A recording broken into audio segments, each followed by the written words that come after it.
Hello guys, WhatsApp, it's your host যারা gaming. চলে আসলাম নতুন আরো একটা ভিডিও নিয়ে।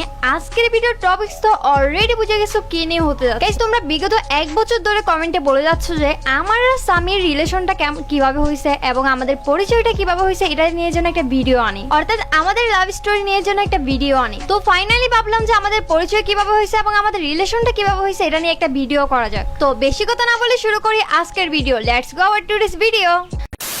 তো গাইস, যারা এবং সামির লাভ স্টোরি নিয়ে সবার জানার আগ্রহ ছিল, তো গাইস আজকে কিন্তু আমি সব সত্যি কথা বলবো। আমাদের গেমের মধ্যে কখন পরিচয় হয়েছিল এবং কিভাবে হয়েছিল এবং আমাদের রিলেশন কখন থেকে শুরু হয়েছিল, এগুলো সবকিছু নিয়ে বলবো। তো গাইস, আমার লেভেল যখন 40 ছিল তখন আমার র্যান্ডম ম্যাচে একটা ইউটিউবার পড়ছিল, তার নাম ছিল মাস্তি। কিন্তু সে যে ইউটিউবার ছিল সেটা আমি জানতাম না, আর সে নিজে কখনো আমাকে বলেনি যে সে একজন ইউটিউবার। তারপর সে আমাকে বোন ডাকছিল এবং তারপর থেকে আমরা ভাই বোনের মতো ছিলাম। কিছুদিন পর তার মাধ্যমে ইন্ডিয়ান একটা প্লেয়ারের সাথে আমার এড হয়, যার নাম ছিল জ্যাক, আর সে অনেক ভালো গেম প্লে করতো। আর তার মাধ্যমে একদিন আমার সামির গ্রুপে যাওয়া হয়, আর সেদিনে আমার সামির সাথে ফার্স্ট কথা হয়। সেদিন আমাকে সামি পাম দিয়ে বলছিল যে আপনার ভয়েসটা অনেক সুন্দর। তো আমি ওকে বলছিলাম যে ভাইয়া পাম দেওয়ার কোনো দরকার নেই, ভাইয়া ক্যান বি ছায়া চাই, এটাই তার প্রমাণ। যাই হোক, যার মাধ্যমে আমি লবিতে আসছিলাম সে তো চলে গেছিল, কারণ তার নেট চলে গেছিল এই জন্য। আর সেকেন্ড যে ছিল সেও চলে গেছিল, কেন জানি না, তা আমার ঠিক মনে নেই। আর তারপর ছিলাম আমি আর সামি। তারপর ও আমাকে আস্ক করছিল যে যারা আমার রিয়েল নাম নাকি। তারপর আমি বললাম হ্যাঁ, এটাই আমার রিয়েল নাম। তারপর ও আমাকে বলতেছিল যে আপনার নামের মতো আপনার ভয়েসটা অনেক সুন্দর, মানে ছেলে ভালোই পাম দিতে পারে। তারপর গাইস, এখানে কিন্তু শেষ না, ও কিন্তু আমার মোবাইল নাম্বারটাও চেয়ে বসে। তারপর আমি ওকে বলতেছিলাম যে দেখো, আমার তো নিজের কোনো মোবাইল নেই, আমি তো আমার আম্মুর মোবাইলটা ইউজ করি, মানে আমার ফ্যামিলি থেকে কোনো মোবাইল দেয়নি, আমি আম্মুর মোবাইল থেকে মাঝে মাঝে গেম খেলতাম। তারপর আমাকে সামি বলে যে দেখো, আমি তোমাকে কোনো মেসেজ দিব না, তুমি যদি সুযোগ পাও তাহলে আমাকে মেসেজ দিও। মানে বুঝতেছেন, ছেলে কিন্তু অনেক চালাক। তারপর ছেলেটাকে আমার ভালো মনে হয়েছিল, এই জন্য আমি আমার আম্মুর নাম্বারটা দিয়েছিলাম। তখন ওর গেম আইডি নাম ছিল সামি ওয়াইটি, আর ওয়াইটি মানে কি সেটা আমি তখন বুঝতাম না, আর ও যে ইউটিউবার সেটাও জানতাম না। যদিও আমার ছোট ভাই নাকি ওর রোস্টিং ভিডিওর অনেক বড় ফ্যান ছিল। যাই হোক, এদিকে তো নাম্বার দেওয়া নেওয়া শেষ, আর তখন ওর একটা 76 লেভেলের ক্রিমিনাল আইডি ছিল যখন আমার সাথে ওর পরিচয় হয়। আর তাছাড়া আমি যাকে ভাই রাখছিলাম, আই মিন মাস্তি, সেও নাকি সামির ফ্রেন্ড ছিল। আর সব থেকে বড় কথা হচ্ছে, সামি কখন আমাকে নিজেই বলেনি যে ও একজন ইউটিউবার।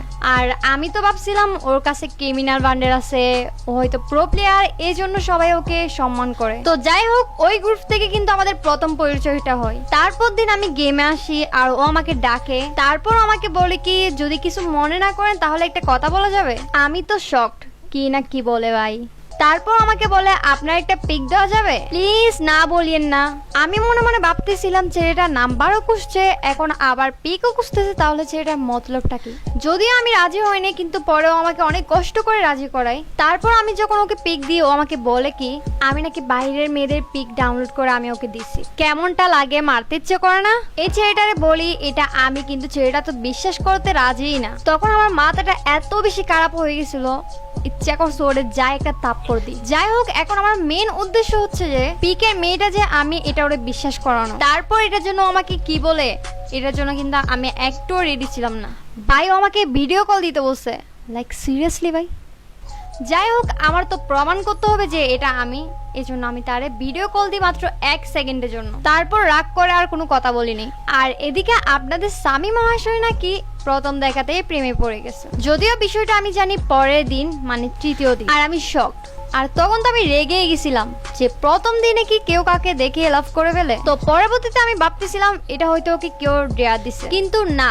তারপর আমি ওদের ক্লোজ যারা যারা আছে সবার থেকে এই কথাটাই শুনতেছি যে যারাকে আমি লাভ করে, লাইক করে, এগুলো আর কি। তারপর যেটা হয়, ও আমাকে আবার এসে প্রপোজ করে, আর ও আমাকে বলতেছে প্রথম দেখায় আমি আপনার প্রেমে পড়ে গেছি, এই সে এগুলা বলতেছিল।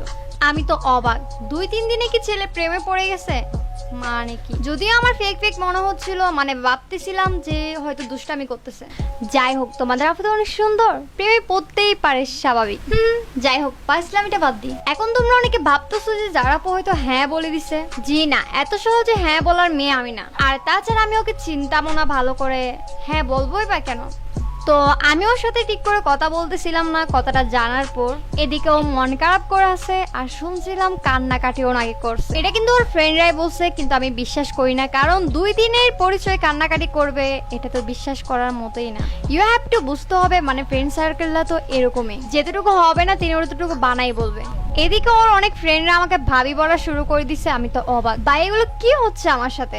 ওদিকে যাকে আমি ভাই ডাকছি ও আমাকে ভাবি ডাকা শুরু করে দিছে। ভাই এগুলো ভাবা যায়?